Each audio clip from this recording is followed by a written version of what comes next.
Okay, we are live. Live. Caught me trying to do something. Hey, how are you doing tonight? How you doing tonight? My name is Imara Craig Butts. Sharon, and it's almost Christmas. It is almost Christmas. Almost Christmas. We're in a whole different environment, as you can see.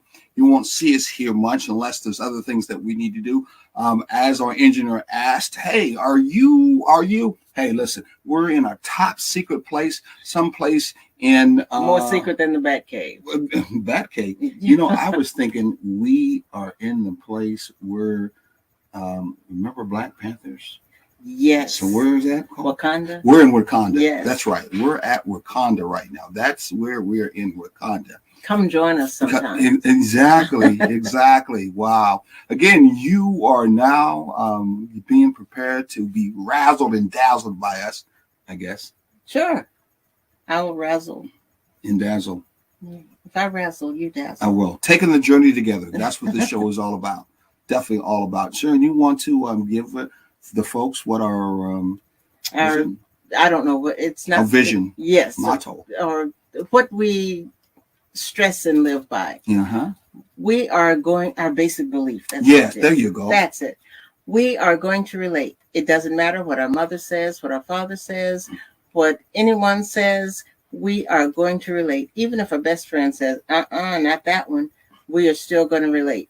But at taking the journey together, we believe that you should find your best friend, the person that becomes your best friend. Mm-hmm.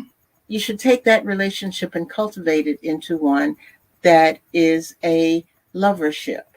Okay. So you go from friendship to lovership with the same person, and that's the person you marry. And you don't have to decide who you're going to marry and choose this one over that one and be in that dilemma. Oh, we have a good time together and we hang out together and, this is my best friend. But, oh, by the way, I am going to not marry her. I'm marrying somebody else. Nope, you marry that same person and you will have more happiness, more memories, more fun things to do. Okay, wow. Say, what's a fun That's a thing? new version, huh? That is. While they're watching me, I'm trying to mess with the computer screen at the same time while you're talking. Yes. Hey, so why don't you tell them something that was a fun time that we actually did before we get right into our topic? What was a fun thing that we had a chance to do during this holiday that we've been spending some time together doing? Oh my gosh. This is one of those things that for our Christmas present, we got electric scooters. Oh, okay. I was going to tell them that. But go ahead. Yeah. And, and I have never been on a scooter before in my life. Mm-hmm. Yet the idea of a scooter was and fun on it was just something that was exciting to me. Mm-hmm. And so one of the things that we have done is experience trying to figure out those scooters. Exactly. What fun! Actually, now you know how to do it. I rode bikes before. Yes. 10 speed, 15 speed, 20 speed. I remember I used to do things they call pop a wheelie, which is right on the back wheel with the other wheel up in the air. I could sometimes ride it with no hands and turn corners and stuff. So muscle memory of always remember how to ride a bike. Or other things in life, still was there. So it's like getting right back on the bike. So the scooter was fun to get back on. It was you who's never rode a bike where I had to teach you. I've been on a bike, but it's been so long, and I've never spent any extended time on a bike enough to remember how it. Well, so we had to show you how to balance, get on that scooter. And so we could both kind of scoot around together, if you may want to say, and did such a good job. Took you 2 days, and now you're doing much better now. I mean, you're going from 1 mile an hour to 2 miles an hour, even though the scooter can actually go up to 18 miles an hour. I got up to 7 once today. Okay, you did 7 once today. I got up to 7, and 7 is good. Yeah, 7 is for completion, as some people say, and some of the belief systems. So, good. So what are we eventually trying to do? I have just dispelled a myth, though. What myth is that? The myth is you cannot teach an old dog new tricks. Okay. I am learning something new. Okay. And I'm enjoying it. And it's a lot of fun. And I could have very easily sat back and said, this is a journey you're going to take by yourself. No, but we took this journey together, and it was so much fun, and I am absolutely loving it. Well, I like the fact that since you're about 85, the fact that you are able to try again and learn something new is so great. And look how young and wholesome this innocent person looks for being 85, and an old dog like me with all this, beard and stuff on me, and I'm just taking advantage of her. That's what exactly. Younger man. Yeah. Oh, okay. Okay, but like I tell my students, I'm 9,984 years old, or some ridiculous number like that all the time. So, so you have given me a younger age. Younger age. Well, let's move into our subject now. Okay, what is our subject going to be about? Sure. We are still being hot. Yes, and as we are being hot, we are looking at honesty. Look at this. Someone already said they're taking notes. Donnie Black. Oh, wow. I would just want to say that it really was enjoyable that, by the way, our engineer saying for our first show, we had quite a few people on the show. I think the last one we did was a recording, so you really didn't have a chance to interact with us, chime in. But this one is live. We're so glad all the people that actually viewed our show for the first time, that you really enjoyed it. Make sure that you let ATR know how much you enjoyed it. And your friends your friends know it too. And come also kind of like a classroom with your paper and pencil, as Donnie did. And there's some things you could pick up and learn, or you can do as the old pastor said to me before, which is you can put it in a deep freezer, and one day you may have to pull it out and use it. So you can always do that there. And we're the advice that we're giving you as relationship coaches, I wouldn't say so much guru. It's a learning process. It's a journey. And as long as you're alive and you're connecting to the individual, then it's going to be that journey. Ups and downs, turns, and all that good stuff. Yeah. What you want to do is make that relationship time with that individual. You want to make it an adventure. That's what you want to do, make an adventure. And that's what we try to do, is make an adventure. Healthy, balanced adventure. And there's no such thing as perfect. So it has nothing to do with that at all. Right. And that's one of the things that, we have to make sure people understand. And my wife to be is at work when your show comes on, so we watch it together on a day off. Oh, thank you. Wow, that's cool. I appreciate you, saving it, for her and sharing it with her. Yeah. So that way you all are truly taking that journey. What I'm excited about is how the role model has changed. Usually when they take the notes on relationship advice and the relationship information, usually it's mostly the women or the female who's taking the information and pass it on to the male. You don't get and much hoping for the best. Exactly. You don't get much of the male in turn taking the lead in. I'm hoping by our presence and my presence too at the same time, being open and not afraid to speak about it from a male's point of view too. And that energy that we are seeing more males, or I'm taking the initiative, breaking the role, if you may want to say, which makes sense, making that direction. That you would cast that energy out, because you are in the lead with this. You are the one who has done so much of the research from the very beginning, even before I knew you. Yes. So this is something that has been an ongoing passion of yours for years. A couple of decades even. Yeah, well, I figured if you're going to relate, just make it with your mom and dad, or even what Jesus said. Hey, we might as well find out how we can relate in a balanced and a healthy way. So let's get to our topic. What is our topic that we've been going over? I think we talked about it before. Well, this will be the second time we talk about it. What is our topic? Third time. Okay. Because we HOT. We talked, and HOT stands for open, honest, and transparent. Honest, open, and transparent. Yes. And we have been, we have covered honest, we have covered open. So, okay, class, what does that leave for tonight? I don't know. What does somebody think what it leaves for tonight? We're down to the T.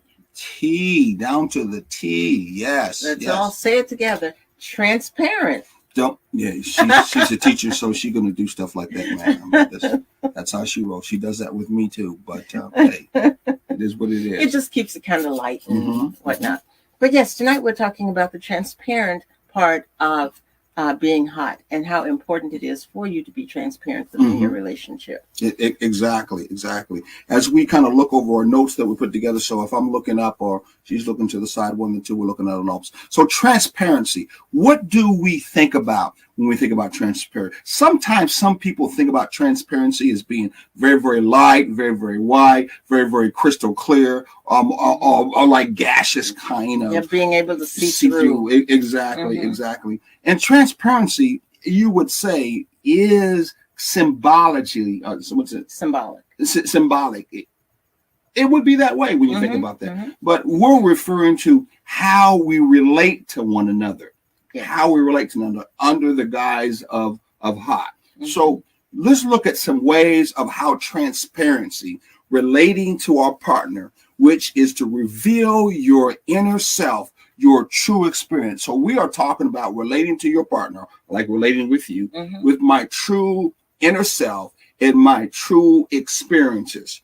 Now that's a whole can of worms. Now I only say that because some people have had some experiences. I'll be honest with you, they don't necessarily want to talk about in the relationship. There's that can't talk about.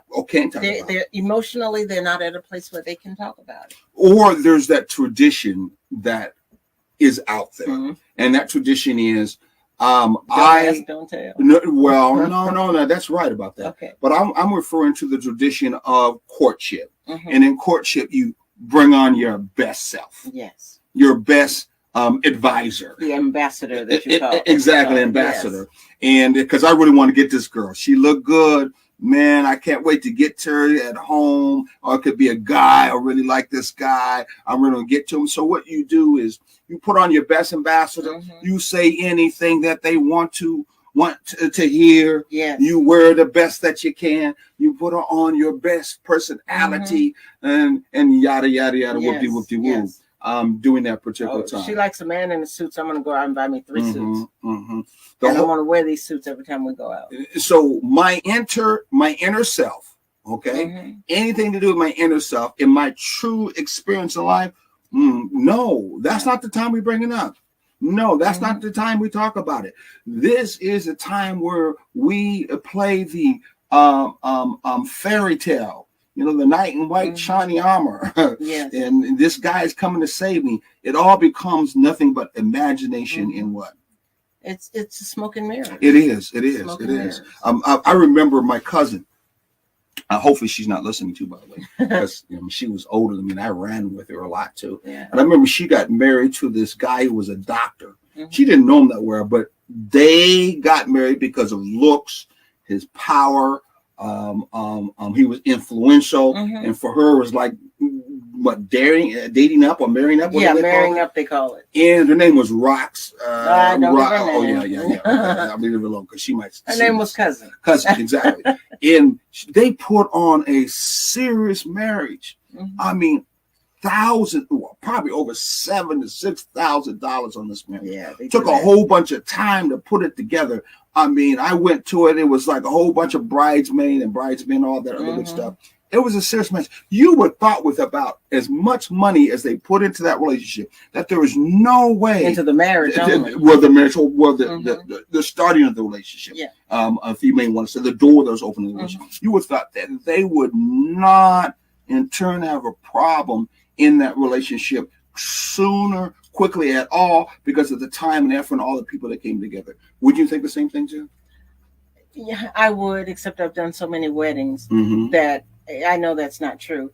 But yeah, most people would think that. Yes, because if you're going to go into all that expense and everything and you're going to have this relationship that you're working on, you know each other pretty well. That's the assumption. Yes, yeah. Well, one thing is for sure. I do know that the guys I was with and the ladies was also to the party after the party. They were talking, oh, they look so good. Thank you. They look so good. They were so well together. They seemed to work together, all that. I know this is going to be a long marriage, as you would say, relationship. And you know what? Probably 6 months. It was less than 6 months. Less than 6 months. It was gone.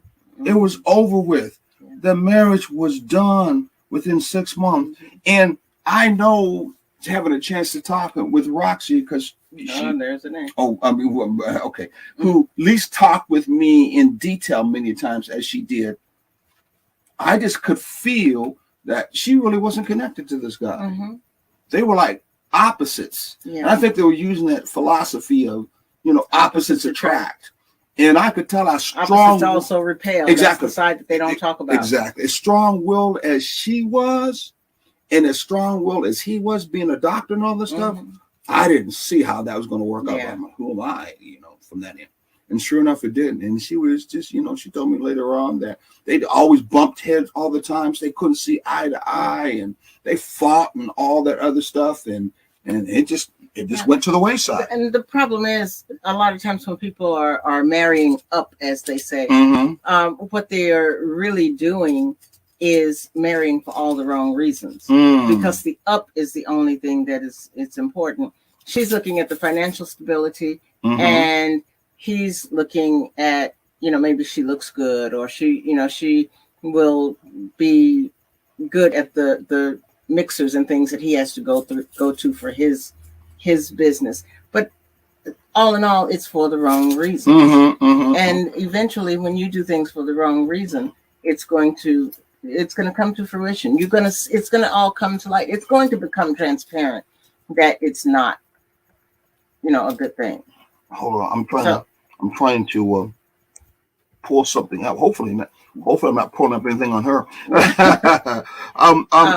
Go ahead. I'm sorry. Let me do this real quick. Well, that's why I'm steadily talking. And so, but we do that a lot. We get caught up in the thing of looking for a partner or falling into marriage for the wrong reasons. We don't have anything in common, but we are good at certain times. We have a good sexual connection or chemistry. Yeah, good sexual chemistry, or What's the other word you used to have? Where they used to say when you had a good chemistry connection? What was it called?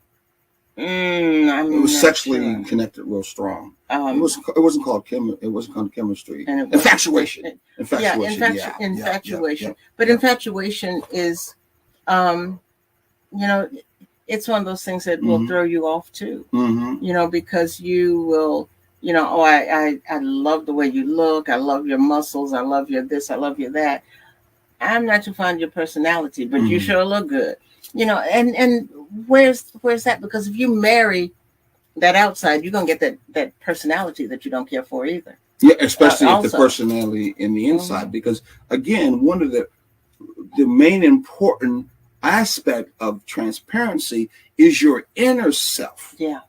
And your true experience is to be expressed. Yeah. So if all that's being shown in a relationship is your outside and not your inner side, again, in your experience, you're not going to know. Later on, when you see that person day after day, week after week, month after month, I don't care how long they play, that inside is going to come out one way or the other.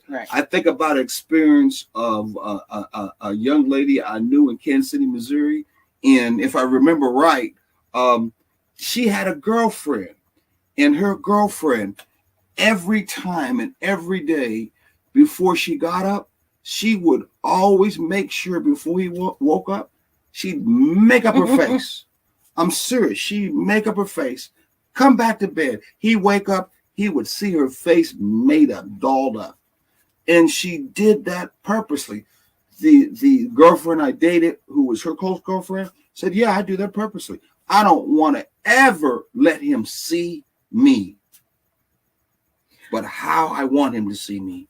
Wow. That's way too much control and manipulation in the relationship for the relationship to be a success. My thought is, whatever happens if one day you wake up with the flu and you can't get out of bed, he is going to see you at some point in time anyway. But what else that comes down to is your self-esteem and how you love yourself.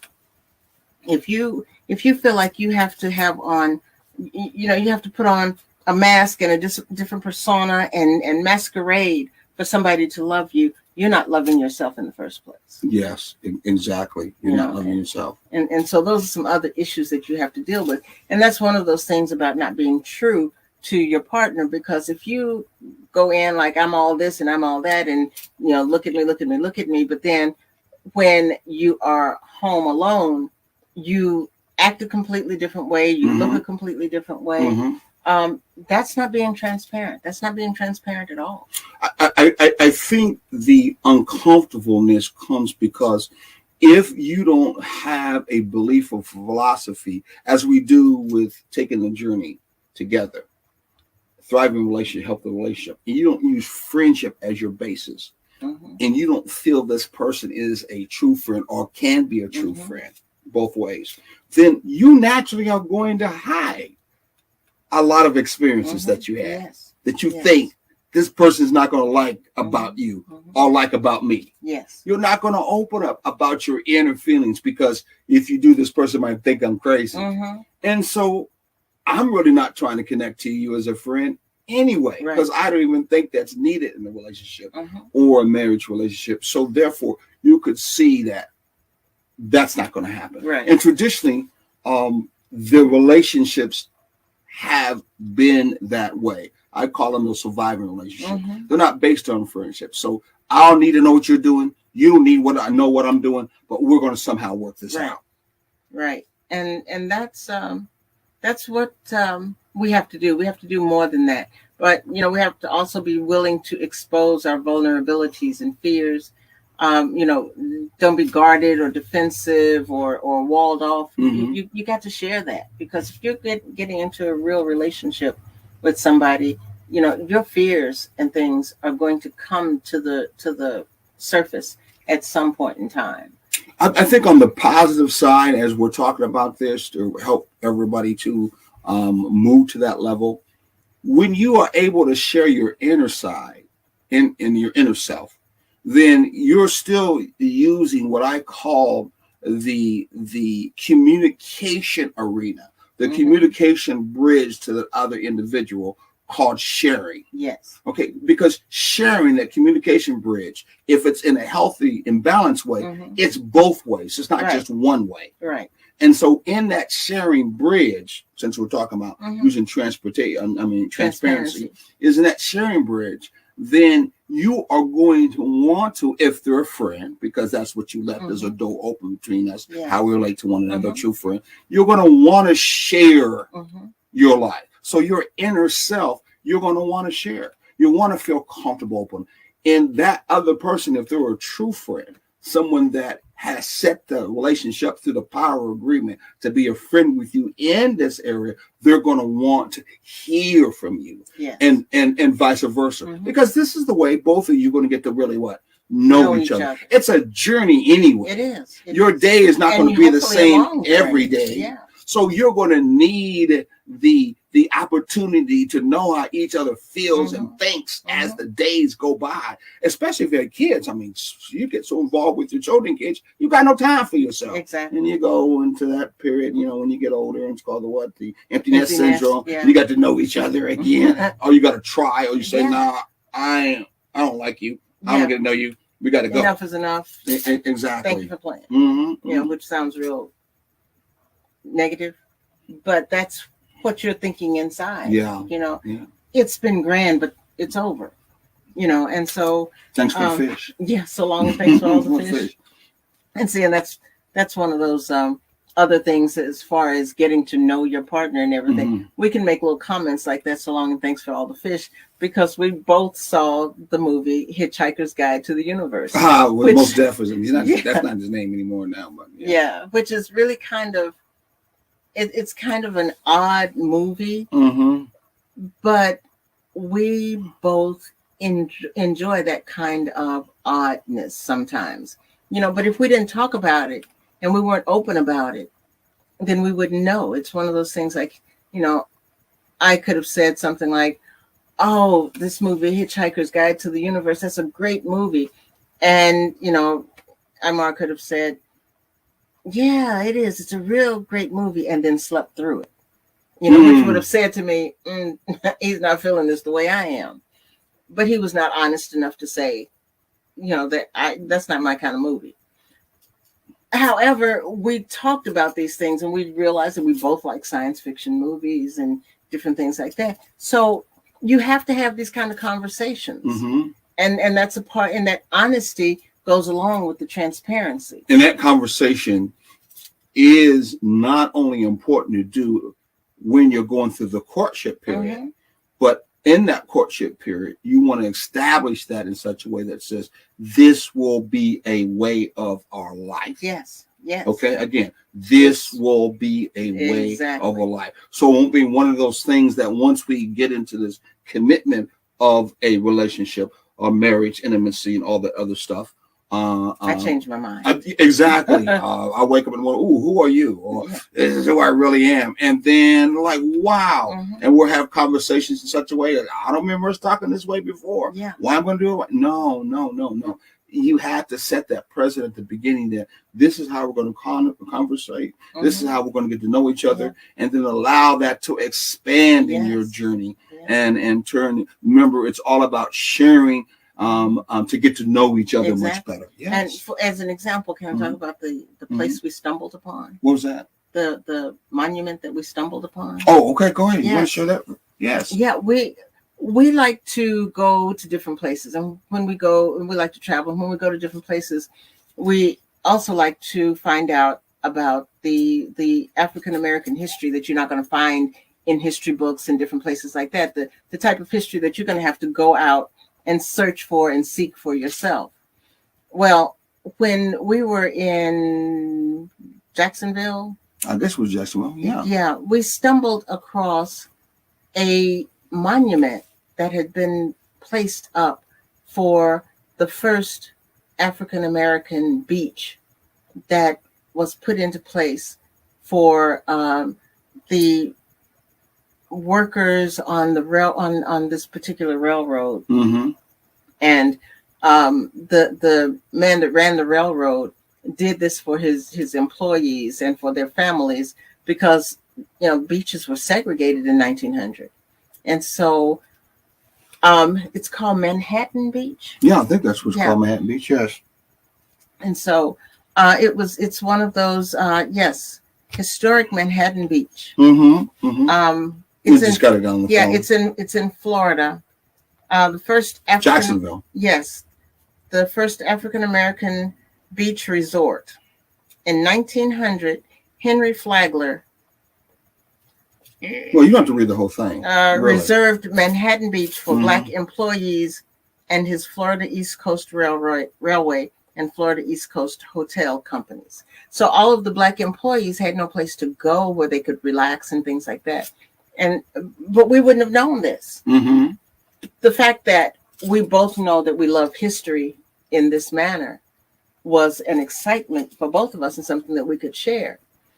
But if one of us had acted like that was not something that we loved or we were even interested in, if we did that at first and then all of a sudden now that we're into this, it's like, it's not that big of a deal. Then and these were the visiting of museums, the visiting of history, the talking about history, whether it's her family history or I talk somewhat about my family history. My family's not too close, so there's not much of a history to talk about from that end. Or the history that we know about African Americans and with cities. It's just our curiosity in history made a commonality between one of us that made our conversation that much more full. Yes. Again, a lot that much more full. And fullness is always part of that balance in a relationship, because there is no such thing as perfect. It just doesn't happen. It gives us more things to build upon. Exactly. And when you get a chance to travel and go to different places, whether it's up the street, up at the park, or to another city, or across the country. Exactly. So you carry yourself as we carry ourselves in a curiosity, and we are able to explore these things together and enjoy that together. But that's been always part of our conversation. Again, bringing in that transparency into the relationship, which is something that you really have to think about. And it's under that strong basis that we are true friends from the standpoint of it's a growing process that we work on, because that's our basis that we want to be and that we feel very strongly we are. Yes. Yeah. So let's move on to another one, transparency. I think people have understood that transparent enough, hopefully. From that aspect, yes. The next little thing that we want to discuss is you allow others to see who you are and what you're really feeling. And that's a hard Explore, what is it called? Expose your vulnerabilities. Yes. And fears, not guarded, not being defensive or walled off. Okay, I'm gonna have to start. Hold on. Yeah. I'm gonna have to start as a male. Man, I don't know how many boys or brothers or whatever I have talked to my time who would tell me, I don't know how many times, man, my old lady is shut down on me. She ain't saying nothing to me at all. She's not giving me no kind of vibes. She's not giving me, of course, the other stuff. She's not. I mean, I'm just, every time I came in, she give me the cold shoulder. She look at me with those, frozen eyes. I don't know what's going on. Someone go, yeah, I know what's going on with half, but still, again, that's another particular part of that. I don't want to expose my vulnerabilities. Yeah. And for some reason, when that happens, that lack of inner self and sharing is cut off, and it can be a real showstopper in a relationship. Though I've seen that happen for not only days and months, sometimes you've seen it happen for years. Yeah. And some guys that I know have said, man, that's just how she is, man. She's one of the things with that has to do with the fact that women have been taught that to be vulnerable is to be weak. And that if you are vulnerable and you show your vulnerabilities and you show your weakness, that you're going to be taken advantage of. And it gets so deep into us sometimes that we don't know how to let go of it in a time that we really need to let go of it. And that time we really need to let go of it is when we get into a serious relationship that we expect to be a long-term relationship. And if we're getting into that, then we need to be comfortable enough with that person to show our vulnerabilities, to be able to say, I'm hurting.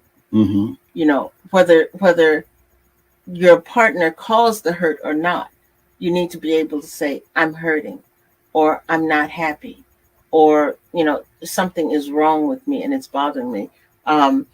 Because, and it's okay to say, I don't need you to save me. I just need you to listen to me. Because on the other side, men have a tendency to want to save women.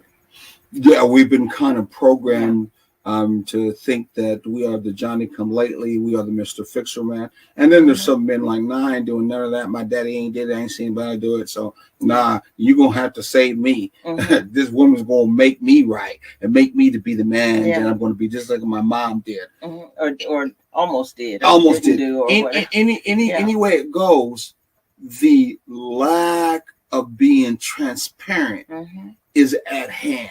Whether it's between the male or the female, however you were brought up, that lack of transparency is there, and it causes an imbalance in the relationship where both of you are not sharing with one another, and therefore you're not expanding and growing in your relationship, and of course then it's not healthy.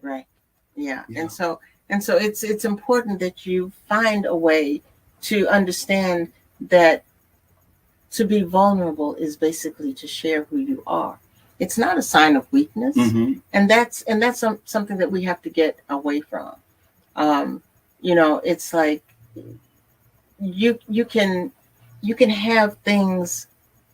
It's okay to cry. I remember I was in a situation at my. You say it's okay for women to cry? Men too. Oh, okay. I knew you were going to go there and say that. But I mean, who wrote that book about men crying in the dark? Yes. I know you know it. Yeah. Because you told me you read it. I didn't read it. It was a big read. It was a big book. Not big book, but it was a book that read. I know he's anyway, it'll come to me in a little bit. But it's because the tradition is the woman will show her emotions and her vulnerability. And one of the outside physical manifestation is they're going to cry. And a man will go, I don't know if you're crying if you're happy. I don't know if you're crying because you're upset. I don't know if you're crying because you're mad. I don't know if you're crying just because you're crying. I can't figure this out. And the thing of it is, you have to realize it doesn't matter. It doesn't matter if she's crying for herself. It doesn't matter if she's crying because she hurt her partner. It doesn't matter if she's crying because she stumped her toe, or because she's watching a movie that reminded her of something that is very that's reminiscent of something that was hurtful to her. It doesn't matter what the reason is. If the tears are there and they need to flow, tears are cleansing. And so she really or he should not have to explain why they're crying. Well, I still think, to be fair, because men may not understand that because they're not giving whatsoever in this particular culture, especially in America, that tears are something that you as a man should do, or even be about. The idea of being cleansing is like, what cleanse? I'll go with my boy and drink all night if I have to. That's not cleansing. That's just throwing more. Some of the cleansing, sadly, is I may beat on you, and I feel cleansed of my anger towards you. I mean, that's the extreme side. So there's not really much of a balanced approach given to the idea of these tear thing that you're referring to. So I hope everybody out there heard that and wrote that down too. I love, and I agree with you, the idea of cleansing is what tears are about. Now, we'll cry if a boy dies. Sometimes. Wow, I know a lot of hard guys who have. We'll cry if our daddy dies. We certainly will many times we'll cry if our mama died or our kids die. You know what I'm saying? So the idea that it's cleansing, I think, is very, very important to understand as part of that same process. But you have to understand that most males are not necessarily identifying with your emotion. And about the emotion that they mostly know is the anger emotion. I'm mad emotion. I'm rageful emotion. That's emotion that we're pretty much given as the okay light to be able to express. And the movies will do that too. Exactly. The movies support that. And a lot of us get our acceptability, and in other words, what is acceptable and what is not acceptable. We get that in from the movies, or from the music that we listen to, or just from what somebody else says that happens to be a friend of ours that has no problem sharing his opinion, right or wrong. And you hear it so much that you start thinking, oh, he must know what he's talking about. No, he's just talking. But you're buying into it. Go ahead. Okay, I was just going to say, but the thing of it is, when somebody is crying and you look at them and you go, what you crying for? It brings back that childhood thing when you felt like you were in trouble, or, and you started crying, or you had been, chastised for something, and your feelings were really hurt, and you're crying, and your parents say, well, what you crying for? It devalues that emotion. And when you have to explain it right there in the moment, that also says that the reason is more important than what you're doing. Well, see, guys, you are getting to hear something that is the first time I'm hearing, especially the word devalue. We got two we learned today. One of it's cleansing, okay? Number two, devaluing that emotion. And again, that gives us a better insight. Thank you for sharing on what is being expressed in the inside, especially of females, because we're not really allowed to explore that. I'll be honest with you, except for those different situations. I think, hold on for a second. It's going to be a funny moment. I remember watching, y'all are probably younger than me. I remember watching the show called The A-Team. Oh, God. And I remember my man I grew up with as an African-American brother, Mr. T. I pity the fool. Exactly. I pity the fool. I remember Mr. T cried over, I forgot who was the young man that died. And Mr. T actually cried over it on TV. Okay. And I think it's kind of tears, through his tears, he said, it's all right if you have to cry. So, and I was like, oh, wow. Which is a good a good showing, and it's one of those few times that they do show that it's okay. I remember when Gail Sayers passed away. Oh my. That famous football player. Yeah. I remember I cried over that. A lot of people cried over themselves. I know when Martin Luther King died. Everybody. Man, the whole world cried. Yeah. And I know we were at tears over that from that particular. Yeah. So sharing that emotional part is not like males don't do it. Yeah. No doubt about it. How we are able to do it, what doors give us a chance to be able to do it. It's been a whole different ball game. And I think if in that relationship, if they're practicing that thriving brightness relationship, and she's a real friend, she's going to allow you to be able to cry. Yeah. And to not ask, as you just got through saying, you're a man, what you crying for? You ain't no man. Yeah. Or give that energy as if you're not supposed to. And at least, guys, if that does happen, if you can do it within the privacy of your own home, I'm giving you guys some out, and it's with the woman that you love, that's your friend, and you trust in sharing, at least you've got that chance to get that cleansing and get it out with her. Now, sisters, and the same, don't tell nobody. I mean, don't be going to tell everybody else about that now. You keep it to yourself. But the thing of it is, before you get to that point, when you're in a position where you're just talking about things, and you know, and I have said I'm a very emotional person. Sometimes I don't show it because I have been trained to hide it because of some of those things. What you're crying for, you know, or you know, what you got, what's your reason for crying? And truthfully, you know, I did that because you many times keep that crying part in you, but yet when you look at you give across their appearance that of the vibes that you are very sensitive, that you cry with a drop of a pen. Some people say being too fragile, not sensitive enough. That's a balance thing too. But yet, actually, you do not show that part of you a lot. And when you do, because we're talking about sharing and journey, and when it comes up, I'm like, boom, hell, where did this come from? I don't usually see this from you. But so what's really, really behind it? And you have had to tell me sometimes. I'm just crying because I'm either joyful, or I remember one time you saying because of the fact of this thought process I'm going through, and I had a hard time because of what I just got through saying, understanding it, but because of the fact that it has not been really represented in the cleansing way, or a way that's something that should be respected and upheld because it's all part of being humane. It was a shock to me. And, you know, because of that, I mean, you can't fault me because of that. Because of that, I'm kind of standing almost like, a deer with what it got stuck in the headlights. I don't know what to do. And that's why I was saying, you know, well, I was about to say that when it comes to that point, before it comes to that point, you need to have this conversation, you know. Yeah. Either I'm a crier, or you can say, you'll seldom see me cry and know that when I cry, it's something serious going on, you know, or learn what is required of that other person when they are in that sad or tearful mood. Do they just want you to hug them? Do they just want you to rub on them? Do they want you to talk to them, or just let them know that you're there? You know, I know with women, sometimes all we need is just somebody to just wrap us in their arms. Look at she's been resistant. No. See, she's been resistant. There it is. You see up there, it says one of them is for being resistant or being defensive. Yeah, that's a good point right here, because that defensive does happen. Exactly. It is. Now, just for the record, I'm being defensive. I'm not being defensive. I'm being resistant because I hurt my back yesterday and leaning over that way. No, but I'm feeling it. But that does happen. It does happen. It does happen. You know, so.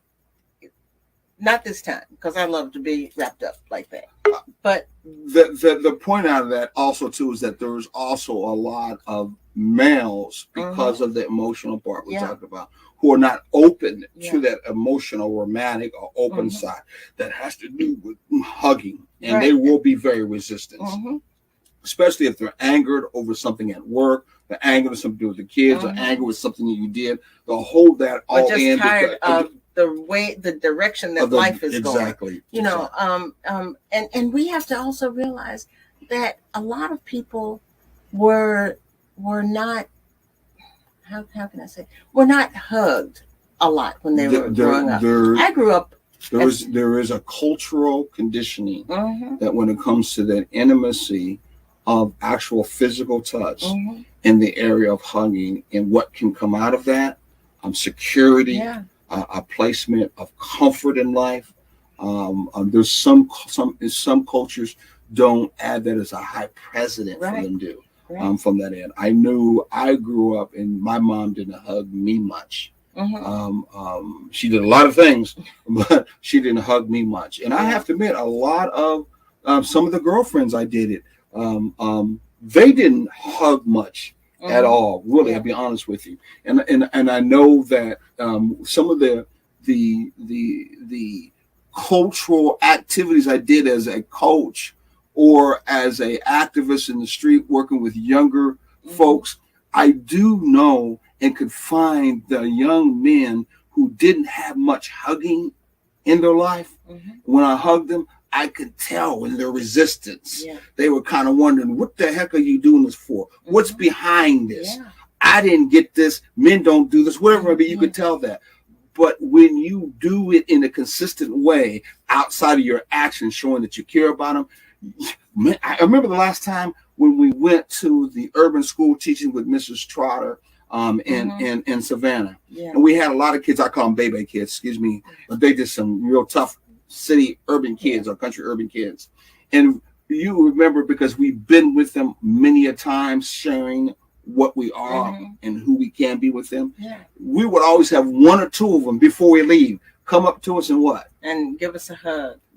Not only give us a, but they're looking for us to hug them. Yeah, exactly. Come on now. Exactly. They're looking forward to get that hug. In their life, they're not getting that. Hug, you don't really complete the hug if you don't give it back in return. Exactly. A hug is a two-way thing. And like you were saying, you grew up without a whole lot of hugs. I grew up as a lap child. And what I mean, what's a lap child, by the way? A lap child is a child that is most comfortable and happy when they're sitting in mama or daddy's lap. And it was nothing for me to go and no wonder why you try to have me lay my head in your lap all the time. And that was yeah. Wow, I was wondering what that was. I didn't get that much. I was kind of like what? Yeah, what was that all about? Yeah, it's those tender moments, and I've talked to you about how that means a lot to me, and because they're tender moments I remember seeing as I was growing up, and that's very important. Your head on my lap. Oh, lap. but then So guys, if you're a lady, your girlfriend or whoever you're with says put your head on her lap to relax, she's going to touch your brow, all that good stuff. Hey, remember, I've been through that too. And it took me a little while to go, okay, it's okay. She's not going to try to slap me or hit me. She's really trying to get me to relax. And a lot of us men, we carry our energy up in here, this part of our body, And then those who are real deep thinkers, as I can be and other people can be, we carry it all up in there. We could be tense, we could be stressed out, we could have headaches. And so it's nice to be able to have that, head in the lap and just you relax. Just that soft touch. Exactly. Yes. In fact, come to think of the word, that touch can help cleanse you from the stress of the thoughts that are going on in your mind. Yes. It can actually help you cleanse you and feel like the burden lifts up. And I remember there have been a couple of times I've actually fell asleep in your lap. Absolutely. Wow. Absolutely. Yeah. And it's it's a good thing. So and that comes down to the last part of transparency, which is openly encouraging your partner to express them to you. And that's that's when you encourage your partner to say, look, I like when you lay in my lap, and it relaxes you, but it also relaxes me, and I feel that closeness. And when you can say that to your partner, and that's where you're really feeling, and where you're really coming from, that will help them to say, okay, maybe this is okay, especially if they're not used to it. Hey, I would like someone out there, since we're live, give us an example of a time where you needed or experienced a transparency time in your relationship where your mate shared something with you that was vulnerable, or you shared something with them that was vulnerable, and how it really made you feel. Someone out there, I'm going to go to the comments and see if someone could give that to us real quickly, because it's very important in your relationship when you're doing a thriving relationship and you're doing this journey, or you're walking in this journey, because it's an on-the-job training, by the way. You need to have at times where you are able to open up and be vulnerable with one another as true friends, and you're going to find that cleansing gives you that peak, gets you through that valley. Yes. And so that you can move on to the next stage and adventure in your relationship. You can't stay stuck like Chuck in anger. You can't stay stuck like Chuck in anxiety. It ain't going to work if you're trying to look at the relationship or trying to move in the relationship in a long-term journey. There's going to be a lot of ups and downs. There's going to be a lot of stuff you're going to go through as you take the journey together. So we're just trying to give you some techniques that helps you go through those times, helps you go through those portions. Almost the same way if you got a car, you love it. I'm going to use this analogy, and you ain't planning to throw it away. Hey, you know, you're going to have a breakdown in that car. You're going to have some problems with the car. You ain't going to dump it. Well, the ones I'm talking about, you ain't going to dump that car, especially if you love that car, representing your relationship. I'm not talking about representing your wife or your girlfriend. No, I'm saying you're not going to just dump it. You're going to do it, whatever it takes to what? To repair it, to do maintenance on it, to check it out and make sure that it keeps running. So this is the same thing we're talking about. Your relationship is like this vehicle that's taking you to wherever you're going in life, whatever your purpose and your path is, and you want to do those things to be experienced together and do what is necessary for you to go where no man or woman have ever went before. So especially anyway, in your relationship. Exactly. So if one of you have had that experience, please be somewhat vulnerable. Let us know what it is. Kind of text it up there. We'll kind of share it a little bit with everybody. From there, we got about another 4 or 5 minutes too. It's 5:50, 5:53. 53 minutes. So we got another, we'll go to 60 minutes. So we got another almost 7 minutes for the show. But we gotta have the outro.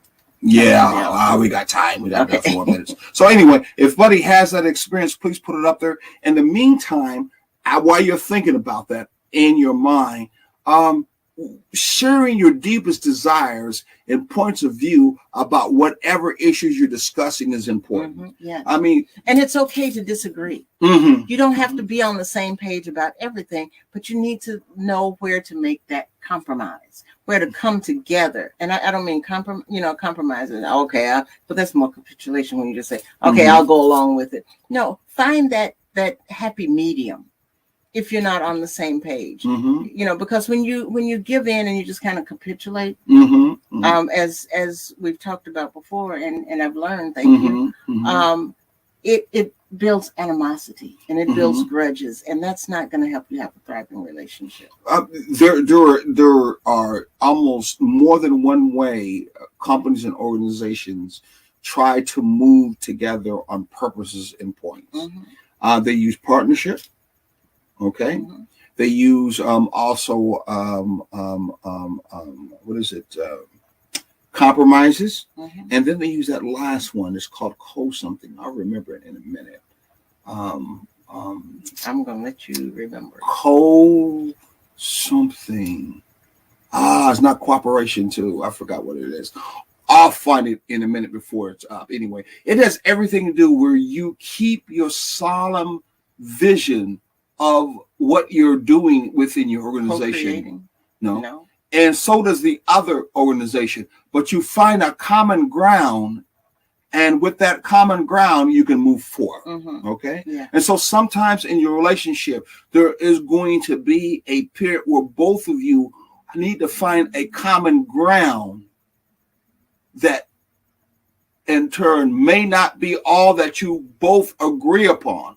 But if you find a common ground in that, then you're able to move forward. Like, for instance, many times that common ground situation comes to when it comes to trying to see in-laws. We got one coming up here real soon too, don't we? That's gonna be great. During the holiday. Because sometimes in-laws don't necessarily agree with that mate in that relationship. They're not comfortable with it. Younger couples. Yes, it was sometimes older too. Yeah, I mean, kind of dealing with it all. But especially in younger couples or couples that have a really varied background. You know, where they're coming from two different places, and then you have people who don't want to see either one of them change or one or the other change to make that work. But yeah, that's one of those extensive things. Yeah. So when that happens, how do we deal with that? Because I know that's holiday.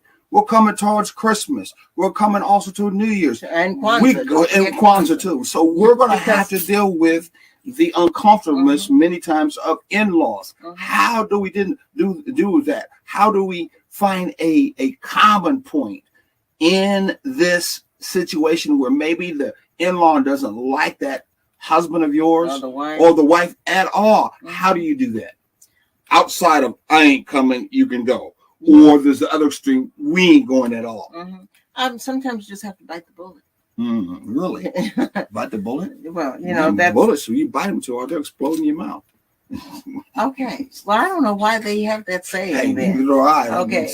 But you know, that's sometimes a capitulation usually that is a capitulation moment. But if you decide that, okay, because sometimes it's on both sides, you know, okay, we will capitulate, and you know, I'll make it through this time for you because we don't have to see them but once a year. We'll pack up the car and we'll drive, you know, 17,000 miles and we'll see them, but then we'll stay a day and we'll pack up the car and we'll drive back. But at least you'll get, you know, I don't know. You have to work that out. That's one of those things that you have to talk about.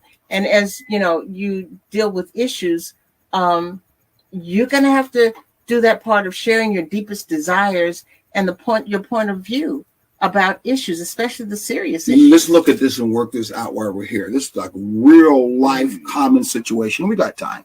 Real life common situation with ours, because you know your relatives don't particularly care for me. I'm very open and all that other stuff. Not necessarily from the same, you know, place of life. You're from I'm from north and you're from down south. So there's a conflict in between that, and we know that. So finding a common point in this could be where you could and would be more open about through the family. I know there's some things about him you're not comfortable with. I know there's some things that you think he's too outgoing, he's too raw, yada, yada, yada. I do too. But because I love him as much as you love me, this is a place where I'm asking you to, in turn, just deal with this in a loving way. Yeah. And that helps to be more transparent to them, using transparency in the relationship. It's not just for yourself, but it's also with people that you love and care about. But at the same time, it's getting low down. Then I know what to do when I'm there and maybe hold off on my things too. Hey, it's coming down to the end of the show. We are ending hot right now. The glue of honesty, openness, and transparency. We'll be moving on to another particular topic. So if you got any questions, please go to our email address. I think it's down here someplace. I don't know where it's at right now. Oh, here it is. Go there and email us with some more questions, and we will hopefully help you out. Hopefully the show helps you out. Again, you can see we could go on and on, talk more about it. We have so many other topics more that we want to talk about. We're hoping here on ATR that we'll be able to share it more. Don't forget to go to WRUU 107.5 every Saturday at what time? From 9 to 10. Yes, and you'll be able to join that. Okay, Mr. Engineer, our show is over. Merry Christmas. Happy New Year. Kwanzaa, and Happy New Year. Thank you very much. God bless.